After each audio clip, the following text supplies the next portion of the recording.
Good morning students, आप सभी का स्वागत है आपके अपने YouTube channel math for academy में। आज हम आपके लिए लेकर आए हैं एक इम्पॉर्टेंट टॉपिक, जैसा कि आपको यहाँ पर स्क्रीन पर दिखाई दे रहा है। प्री बोर्ड, यहाँ पर अगर हम बात करें तो प्री बोर्ड एग्जामिनेशन 2024-25 और क्लास 10th के लिए बेसिक मैथ्स पेपर सॉल्यूशन। यहाँ पर केस स्टडी के क्वेश्चंस जो हैं, केस स्टडी बेस्ड जो क्वेश्चंस होते हैं उनको हम यहाँ पे लेके आए हैं और ये 4 मार्क्स के होते हैं और ये हमारी 5वीं वीडियो है, यानी कि ये पार्ट 5 यानी कि पार्ट ई के हैं, सेक्शन ई। तो ये सेक्शन ई है और ये केस स्टडी वाले सवालों को कैसे हल करना है ये हम आपको इस वीडियो में बताने वाले हैं। तो उम्मीद है कि इससे पहले वाली वीडियोस आपने देखी होंगी। अगर आपने नहीं देखी हैं तो हमने प्री बोर्ड एग्जामिनेशन 2024-25 के नाम से प्लेलिस्ट आपको बना रखी है, वहां से जाके आप सारी वीडियोस को बारी बारी से देख सकते हैं। और पिछले सीबीएसई के बोर्ड के जो एग्जाम हैं उनकी भी जो है हमने वीडियोस बना रखी हैं, तो वहां से उनको भी आप देख सकते हैं। प्लेलिस्ट उसकी भी ऑलरेडी बनी हुई है। ठीक है, तो उम्मीद है कि आपको ये बातें समझ में आई होंगी कि हमने ऑलरेडी आपके लिए बहुत कंटेंट यहाँ पर 10th क्लास के लिए तो बहुत ज़्यादा कंटेंट हमने बना रखा है। तो उम्मीद है कि इससे बच्चों का आपका यानी कि बेनिफिट हो रहा होगा। अगर आपका बेनिफिट हो रहा है तो इस वीडियो को लाइक ज़रूर करें और दूसरों तक शेयर भी करें, ताकि और बच्चों का भी इन वीडियो के माध्यम से यानी कि बेनिफिट हो सके। तो ये सवाल कैसे करने हैं, किस टाइप से सवाल करने हैं, 1 मार्क्स के कितने हैं, 2 मार्क्स के कितने हैं इसमें और 2 मार्क्स के कितने हैं और कैसे उनको हल करना है, तो ये हम आपको यहाँ पर बताने वाले हैं। चलते हैं और शुरू करते हैं बगैर देरी किए हुए हैं। और उससे पहले हम आपसे एक बात कहना चाहेंगे, अगर आप अभी तक हमारे चैनल पे नए हैं तो सब्सक्राइब कर दीजिए हमें और बेल आइकन को जरूर दबाएं, ताकि आपको आने वाली वीडियोस का नोटिफिकेशन साथ के साथ में मिलता रहे। चलते हैं, पहला क्वेश्चन लेते हैं। यहाँ पर स्क्रीन पर आपको पहला क्वेश्चन यहाँ पर नजर आ रहा होगा। क्वेश्चन नंबर 36, एक सीढ़ी के डंडों की लंबाइयां नीचे से ऊपर की ओर एक समान रूप से, सबसे नीचे वाला डंडा 45 सेंटीमीटर है, उसके बाद नीचे से दूसरा डंडा 43 सेंटीमीटर है। डंडों की लंबाइयां क्रम से यानी कि इस तरीके से बनती हैं 45, 43, 41 और इस तरीके से 39 7 अप टू इनफाइनाइट तक। ठीक है, तो इस तरीके से यानी कि कोई सीढ़ी है और उसकी सीढ़ियों की लंबाई इस तरीके से नीचे से ऊपर की तरफ बढ़ती ही जा रही है। इंग्लिश में अगर आप पढ़े तो the length of the rungs यानी कि of a ladder decrease uniformly by 2 centimetre. 2 centimetre हर सीढ़ी जो है घटती जा रही है, उसकी जो लेंथ है bottom to top. Bottom running is 45 centimetre length, after the second run from bottom is 43 centimeter length. The length in centimeters of rungs are respectively 45, 43, 41 dash son of 2। तो इस तरीके से हमें ये यानी कि एक एपी ऑलरेडी हमें गिवन है। तो यहाँ पे अगर हम बात करें तो यहाँ पर हमें ऑलरेडी एक एपी गिवन है। तो यहाँ पर एपी गिवन है तो उस एपी का यानी कि हमें जो एपी हमें दे रखी है, तो यहाँ पर दे रखी है हमें 45, 43 और 41।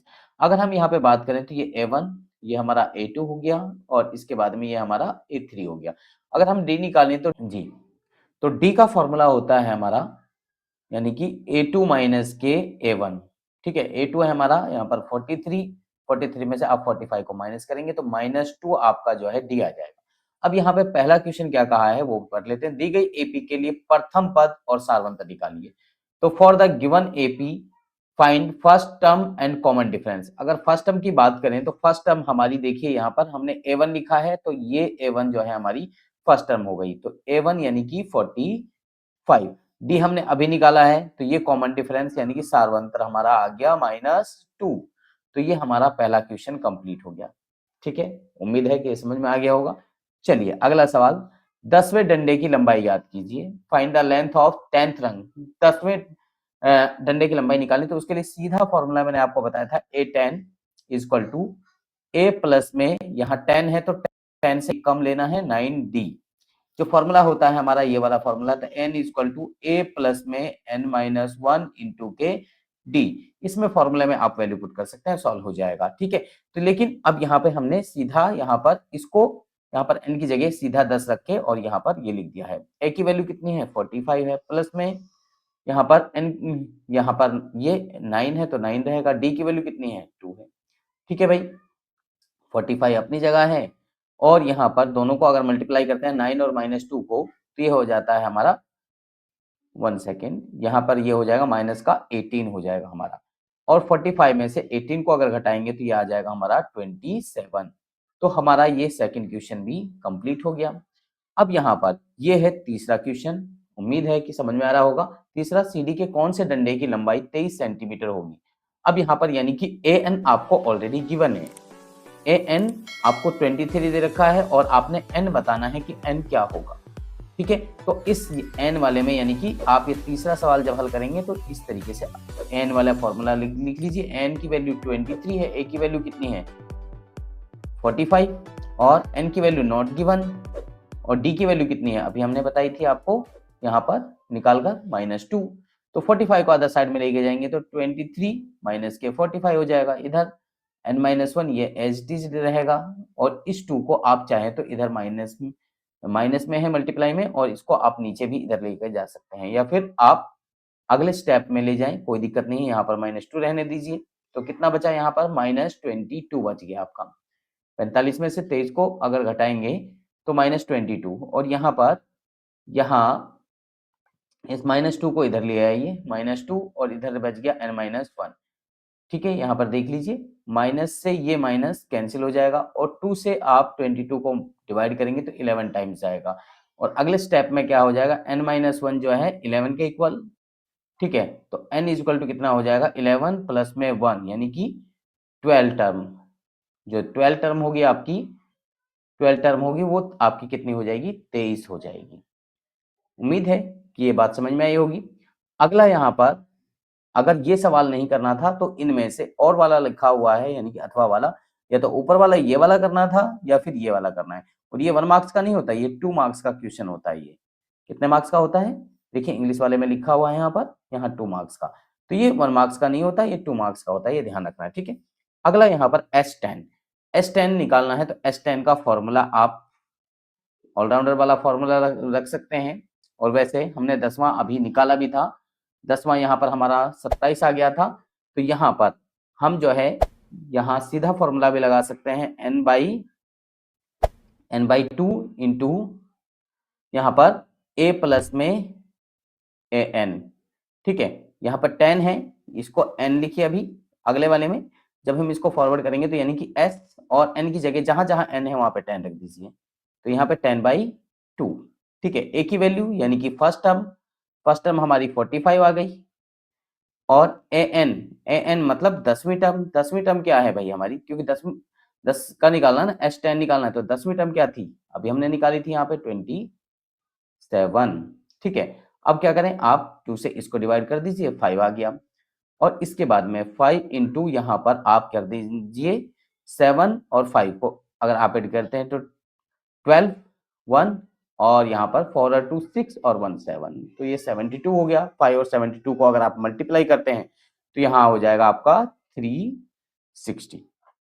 आप इस माध्यम से भी कर सकते हैं, या फिर एक दूसरा माध्यम है जो ऑलराउंडर फॉर्मूला है इसका, Sn equal to n/2 into 2a plus में n-1 इंटू डी, उसके माध्यम से भी आप इसको हल कर सकते हैं। तो उम्मीद है कि आपको ये सवाल समझ में आ गया होगा।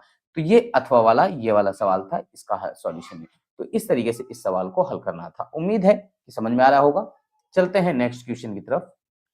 जी, अगला क्वेश्चन है हमारा ये, बैंक वित्तीय संपत्ति को लेन देन की सेवा और सुरक्षा प्रदान करते हुए रॉकी 2000 रुपए निकालने के लिए बैंक गया। कितने, 2000 रुपए, और उसने खजांची से 50 रुपए और 100 के नोट देने के लिए कहा। खजांची ने रॉकी को कुल 25 नोट दिए।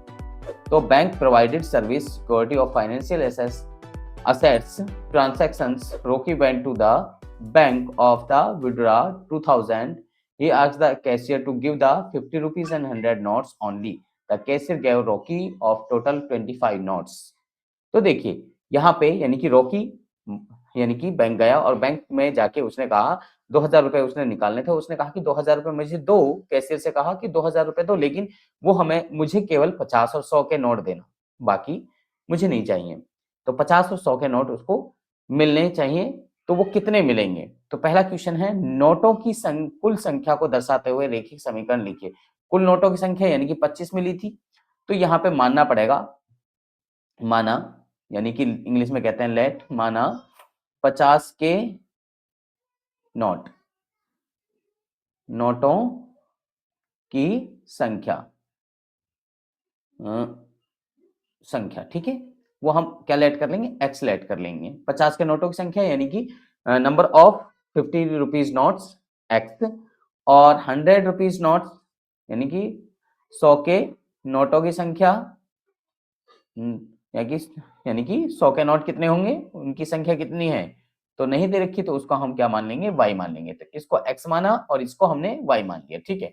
अब हमारे पास में टोटल 25 नोट है, तो यानी कि यहाँ पर हम कह सकते हैं x प्लस में y बराबर 25, यानी कि 50 के नोट x हैं और 100 के नोट y हैं, तो दोनों मिला के कितने नोट बन गए, यानी कि हमारे हो गए 25। तो पहली इक्वेशन का सॉल्यूशन यानी कि हो गया, right a linear equation represent total number of notes, तो ये हो गया।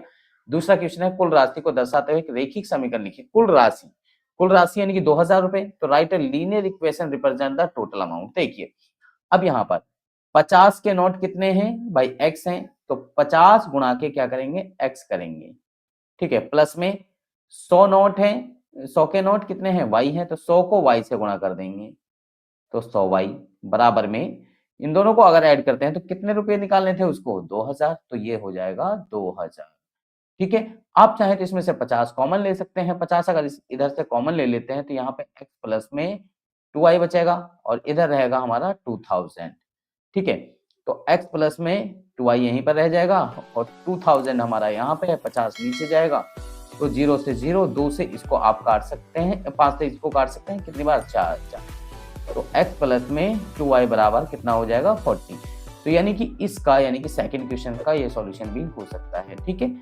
तो ये वाला भी जो हमने यहाँ लिखा था पहला पॉइंट, ये भी हो सकता है, और यहाँ पे लास्ट में जो हमने ये निकाला है ये भी इसका सॉल्यूशन हो सकता है। अगला, रॉकी के ने 50 रुपए के कितने नोट प्राप्त किए, तो how many 50 note did Rocky received, यानी कि 50 के नोट कितने प्राप्त किए, या तो आप ये कर लेते या फिर ये रॉकी ने 100 के नोट कितने प्राप्त किए, तो दोनों में से जो भी आपको लगे वो आप सॉल्व कर सकते हैं उसके माध्यम से। चलिए मैं एक बारी यहाँ पे कलर चेंज कर लेता हूँ पेन का।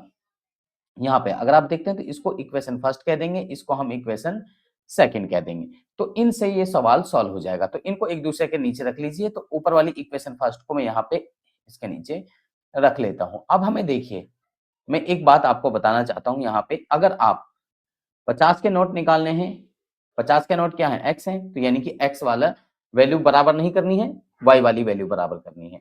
अगर आपको 100 के नोट निकालने हैं तो फिर आपको x वाला पार्ट बराबर करना है और y वाला बराबर नहीं करना है, क्योंकि y बचना चाहिए, ठीक है। तो यहाँ पे अगर 50 के नोट, पहले हम 100 के निकाले थे फिर 50 के निकालेंगे, ठीक है, दोनों उसी तरीके से होंगे। तो अगर हम यहाँ पे करते हैं, अगर हमें 50 का इक्वल मतलब 50 के नोट निकालने हैं, तो हम क्या करेंगे, यहाँ पर इस समीकरण को, यानी कि समीकरण 1 को 2 से गुणा करना पड़ेगा। जो समीकरण 1 है ये, इसको किससे गुणा करना पड़ेगा, क्योंकि 2y बराबर करना है, तो इसको हमें 2 से मल्टीप्लाई करना पड़ेगा। 1 मिनट में यहाँ पे आपको एक चीज बता देता हूँ, 1 सेकेंड जी।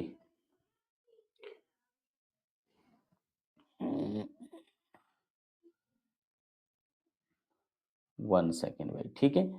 हाँ जी, अब देखिए यहाँ पे, हाँ जी, यहाँ पे अगर हम इसको 2 से x को मल्टीप्लाई करेंगे तो ये हो जाएगा 2x, प्लस में 2 को y से मल्टीप्लाई करेंगे तो ये हो जाएगा 2y, और यहाँ 2 को 25 से मल्टीप्लाई करेंगे तो ये हो जाएगा 50। ये इक्वेशन अगली बन जाएगी। यहाँ फर्स्ट समीकरण था, ये सेकंड, और ये इसको चेंज करा, यानी कि कुछ चेंजेस होते हैं तो यानी कि इक्वेशन नंबर नेक्स्ट दे दिया जाता है। तो ये हो गया हमारा थर्ड इक्वेशन, ठीक है। अब यहाँ पे अगर हम क्या करेंगे, इनको क्या करेंगे, सब्ट्रैक्ट करना पड़ेगा, घटाना पड़ेगा। जब घटाएंगे तो ये यानी कि y वाला पार्ट कट जाएगा, तो ये बचेगा हमारा, यानी कि यहाँ पे 2x है और यहाँ पे x है, तो 2x में से x जाएगा तो केवल माइनस के x बचेगा, और यहाँ क्या बचेगा, 50 में से 40 जाएगा तो माइनस के 10 बचेगा, तो माइनस थे माइनस कैंसिल, तो x इक्वल टू 10। तो 50 के केवल 10 नोट होंगे, 50 के कितने नोट होंगे, 10 नोट होंगे, ठीक है। कितने नोट, यानी कि केवल 10 नोट होंगे, ठीक है। अगर हमें 100 के निकालने होते, ये वाला निकालना होता, तो फिर हमें इसको, यानी कि इस वाले को मल्टीप्लाई करने की जरूरत भी नहीं थी। तो पहली इक्वेशन क्या थी हमारी, तो x प्लस में y बराबर 25 है, ये रहेगा इक्वेशन फर्स्ट।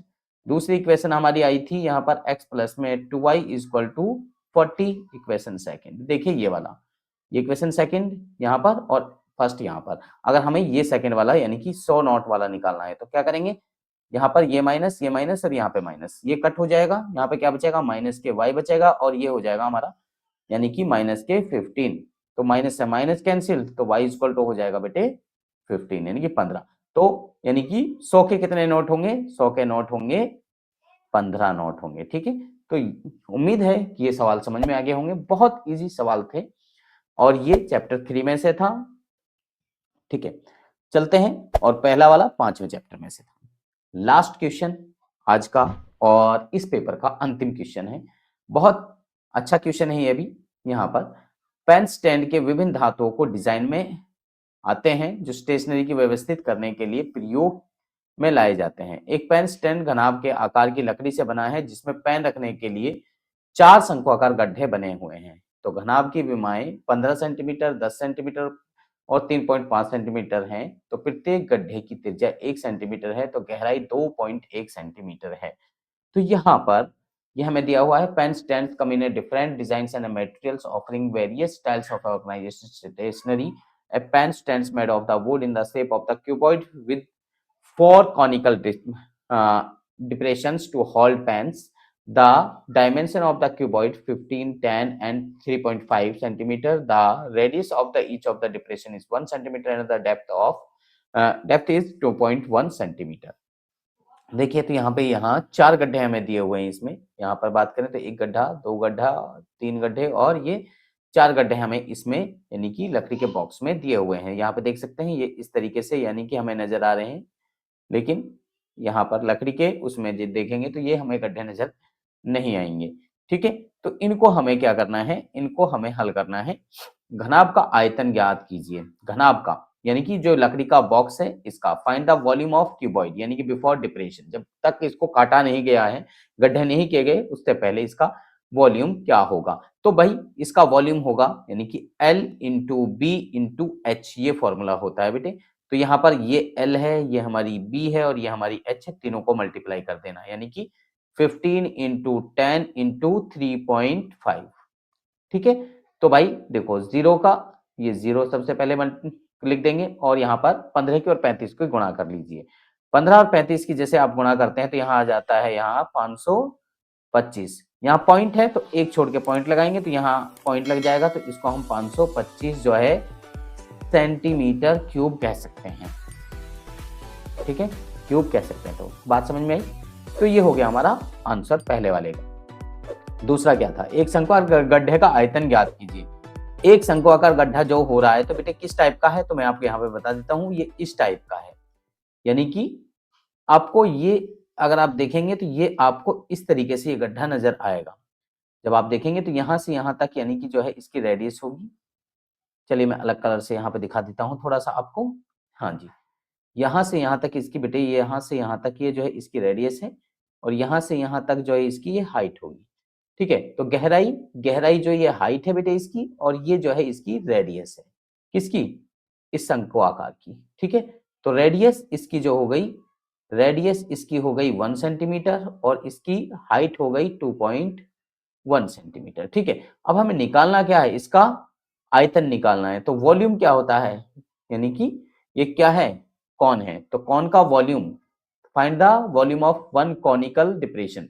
कॉनिकल डिप्रेशन का वॉल्यूम कितना होगा, तो वॉल्यूम इक्वल टू हो जाएगा बेटे यानी कि 1/3 पाई आर स्क्वायर एच। 1/3 अपनी जगह रहेगा बेटे, पाई की वैल्यू 22/7 रहेगी। आर कितना है, 1 है, तो 1 कितने टाइम्स आएगा, 2 टाइम्स आएगा, और एच कितना है 2.1। ठीक है, तो 7 से और 3 से, 7 से 21 होता है, 21 से 21 को डिवाइड करेंगे तो एक बार जाएगा, पॉइंट है तो यहाँ पे पॉइंट लग जाएगा, इससे पहले तो 0.1 हो गया। अब 22 को और इसको अगर आप मल्टीप्लाई करते हो तो ये हो जाएगा 2.2 सेंटीमीटर क्यूब। कितना हो जाएगा, 22 को और 0.1 को मल्टीप्लाई करेंगे तो 2.2 सेंटीमीटर क्यूब आ जाएगा। तो ये दूसरा क्वेश्चन हो गया। तो ये 1 मार्क्स के 2 सवाल आपके हो चुके हैं। अब है यहाँ पर तीसरा सवाल, पूरे पेन स्टैंड में लकड़ी का आयतन ज्ञात कीजिए। अब पेन स्टैंड बन गया तो अब लकड़ी का आयतन हमें बताना है। ठीक है, यानी कि अब 4 गड्ढे जो हुए हैं इसमें कितने गड्ढे हुए हैं? 4। ये जो 4 गड्ढे हुए हैं, इन 4 गड्ढों का हटा के यानी कि लकड़ी का आयतन क्या होगा अब वो बताना है। तो यहाँ पर 4 गड्ढे हैं, यहाँ पर देख सकते हैं 1, 2, 3 और ये 4। 4 गड्ढे यानी कि जहाँ पर ये कलम दिख रही है आपको, यहाँ पर 4 गड्ढे, 4 कलम टक रही है, तो ये मीन्स यहाँ पर 4 गड्ढे हैं। तो यहाँ 4 गड्ढों का यानी कि ऐसे 4 गड्ढे हैं, जैसे यहाँ पे शंक्वाकार हमने अभी निकाला, ऐसे 4 गड्ढे हैं, तो उनका जो है वॉल्यूम इस टोटल में से घटा देना है। तो भाई 1 का आया था इतना, तो 4 का कितना होगा भाई? हैं? 4 यानी कि ऐसे गड्ढों का आयतन कितना होगा? Find the volume of would in entire stand. तो सबसे पहले यहाँ पे 4 गड्ढों का कॉनिकल डिप्रेशंस जो हैं, उनके 4 कॉनिकल डिप्रेशंस का कितना होगा? 1 का इतना है, तो 4 कॉनिकल डिप्रेशन का क्या होगा? 4 इंटू यानी कि 2.2 सेंटीमीटर क्यूब, यानी कि ये वो मल्टीप्लाई हो जाएगा, तो 8.8 सेंटीमीटर क्यूब आ गया, यानी कि 4 गड्ढों का। और इसमें से टोटल इतना था, यानी कि लकड़ी का वॉल्यूम जो इतना था, इसमें से इसको 8.8 को घटा देंगे, तो ये आ जाएगा हमारा, यानी कि 525 में से आप 8.8 को क्या करेंगे? माइनस करेंगे, तो आपका आ जाएगा बेटे 516.2 सेंटीमीटर क्यूब जो है ये आपका आयतन आ जाएगा, यानी कि वॉल्यूम, इंटायर वॉल्यूम, यानी कि जो यानी कि गड्ढे खोदने के बाद में जो बचा है वो वॉल्यूम यानी कि ये होगा। अब यहाँ पर अगर बेटे पेन स्टैंड में लकड़ी का आयतन क्या होता यदि उसमें 5 शंक्वाकार गड्ढे होते? अभी तो मैंने यहाँ पे बताया था कि आपको यह 4 गड्ढे हैं, अगर 5 गड्ढे होते तो कितना होता? 5 गड्ढे होंगे तो मतलब यानी कि ये 2.2 से मल्टीप्लाई कर देंगे तो कितना हो जाएगा? 2 पंजे 10, हाथ से लगे 1, 2 पंजे 10 और 11, यानी कि 11.0 कहें या फिर इसको हम 11 कह दें सेंटीमीटर क्यूब।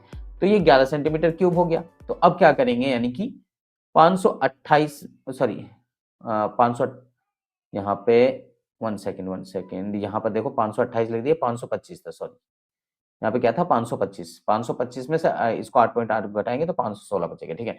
तो यहाँ पर है 525, 525 में से अब की बार आप क्या घटाएंगे? 11 घटा देंगे, तो यहाँ बच जाएगा 514 सेंटीमीटर क्यूब। देखो बेटे यहाँ पे लिखने में थोड़ी सी मिस्टेक हो गई थी, क्योंकि ऊपर सही निकाला था लेकिन यहाँ पे पुट करने पे थोड़ी सी दिक्कत हो गई थी, ठीक है। तो उम्मीद है कि यहाँ पर देखिए ये 514 जो है सेंटीमीटर क्यूब, अगर 5 गड्ढे होंगे तो 514 सेंटीमीटर क्यूब उसका जो है वॉल्यूम रहेगा। तो उम्मीद है कि ये सवाल आपको समझ में आ गए होंगे। ये सवाल आपको समझ में आ गए होंगे जो अभी हमने सवाल आपको समझाए हैं। तो सभी बच्चों का यानी कि ये सवाल देखने के लिए और ये इस वीडियो को पूरा देखने के लिए बहुत-बहुत धन्यवाद। मिलते हैं आपसे नेक्स्ट वीडियो में, और उससे पहले हम आपसे कहना चाहेंगे विदाई लेने से पहले कि अगर आप अभी तक हमारे चैनल पर नए हैं, चैनल को सब्सक्राइब कीजिए और उसके साथ बेल आइकन को जरूर दबाएं ताकि आपको आने वाली वीडियो का नोटिफिकेशन मिल सके, और ऐसी ही वीडियोस हम आपके लिए लाते रहते हैं। तो अगर आपको ये वीडियो पसंद आई है तो वीडियो को लाइक जरूर करें और दूसरों तक शेयर भी करें, और हमारा अ, उत्साहवर्धन ऐसे ही करते रहिए। तो मिलते हैं आपसे नेक्स्ट वीडियो में, तब तक के लिए गुड बाय, जय हिंद, सबा खैर।